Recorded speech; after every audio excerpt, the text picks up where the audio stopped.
Assalamualaikum warahmatullahi wabarakatuh. Hai teman-teman semua, terima kasih yang sudah mengklik video ini. Perkenalkan, nama saya Khalia Hanifah dengan NPM CA191110447 dengan kode kelas A41901J, program studi S1 Administrasi Publik Konsentrasi Perpajakan. Video ini ditujukan untuk memenuhi tugas Etika Administrasi Publik yang dibimbing oleh Bapak Yoka Maipatria SAPMA. Baik, di sini saya akan menjelaskan terkait kode etik bagi birokrat. Etika kepegawaian dan lembaga publik sejatinya mengacu pada etika-etika yang berlaku dalam administrasi publik. Adapun asas etis yang pokok dalam administrasi publik menurut De Liangji 2018. Yang pertama ada pertanggungjawaban. Pertanggungjawaban ini menyangkut hasrat seorang administrator untuk merasa memikul kewajiban penuh dan ikatan kuat dalam pelaksanaan semua tugas pekerjaan secara memuaskan. Yang kedua ada pengabdian. Pengabdian terkait dengan hasrat keras untuk menjalankan tugas-tugas pekerjaan dengan semua tenaga, fisik dan pikirannya. Yang ketiga ada kesetiaan. Kesetiaan ini bentuk kesadaran seorang administrator untuk setulusnya patuh pada tujuan bangsa. Yang keempat ada kepekaan. Hal ini mencerminkan kemauan dan kemampuan seorang administrator untuk memperhatikan serta siaga terhadap berbagai perkembangan yang baru. Yang kelima ada persamaan. Persamaan ini perlakuan yang sama pada prinsipnya untuk menciptakan keadilan. Yang keenam ada kepantasan. Kepantasan ini persoalan dan kebutuhan dalam masyarakat sangat beragam sehingga memerlukan pembedaan dalam koridor keadilan atau dengan alasan yang benar. Baik, kita lanjut ke kode etik. Kode etik ini merupakan aturan-aturan yang mengatur tingkah laku dalam suatu kelompok khusus. Sudut pandangnya hanya ditujukan pada hal-hal prinsip dalam bentuk ketentuan-ketentuan tertulis. Kode etik bagi birokrat ini tentunya diatur dalam undang-undang atau biasa kita sebut dengan Undang-Undang Aparatur Sipil Negara. Baik, kita lanjut. Menurut Peraturan Pemerintah Nomor 42 Tahun 2004 tentang Pembinaan Korps dan Kode Etik Pegawai Negeri Sipil, ada nilai-nilai dasar yang harus dijunjung oleh PNS.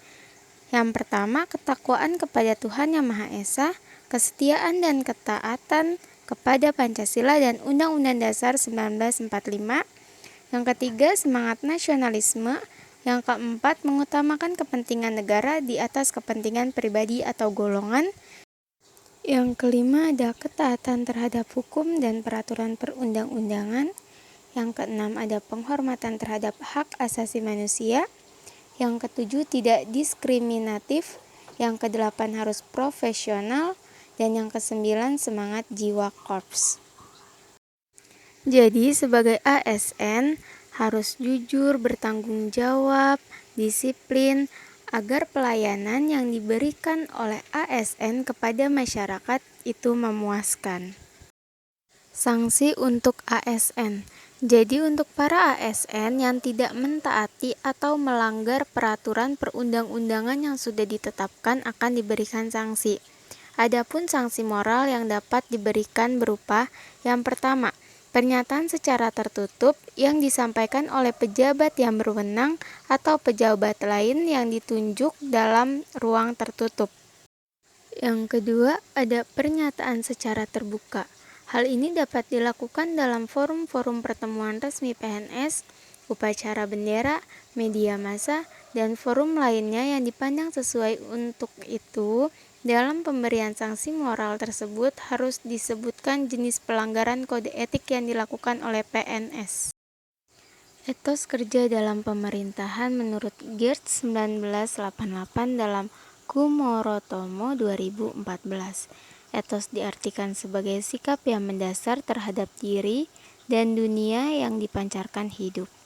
Etos adalah aspek evaluatif yang bersifat menilai. Etos merupakan landasan ide, cita, atau pikiran. yang akan menentukan sistem tindakan, karena etos menentukan penilaian manusia atas suatu pekerjaan. Ia akan menentukan pula keberhasilannya. Semakin progresif etos kerja suatu masyarakat, semakin baik hasil-hasil yang akan dicapai baik secara kuantitatif maupun kualitatif. Dan yang terakhir ada pedoman untuk bekerja lebih baik menurut Paul Mali 1991 dalam Kumorotomo 2014, yaitu yang pertama ada selalu memiliki gagasan yang lebih baik, yang kedua penyelesaian tugas yang lebih baik, yang ketiga selalu memiliki saran dan perbaikan, yang keempat selalu bekerja dengan rencana tanpa lupa jadwalnya, yang kelima selalu berpikir positif terhadap pekerjaan, yang keenam mampu menjadi anggota kelompok yang baik, dan yang terakhir yang ketujuh ada dapat memotivasi dirinya melalui dorongan ke dalam memahami pekerjaannya dengan baik. Sekian penjelasan dari saya, kurang lebihnya mohon maaf. Terima kasih. Wassalamualaikum warahmatullahi wabarakatuh.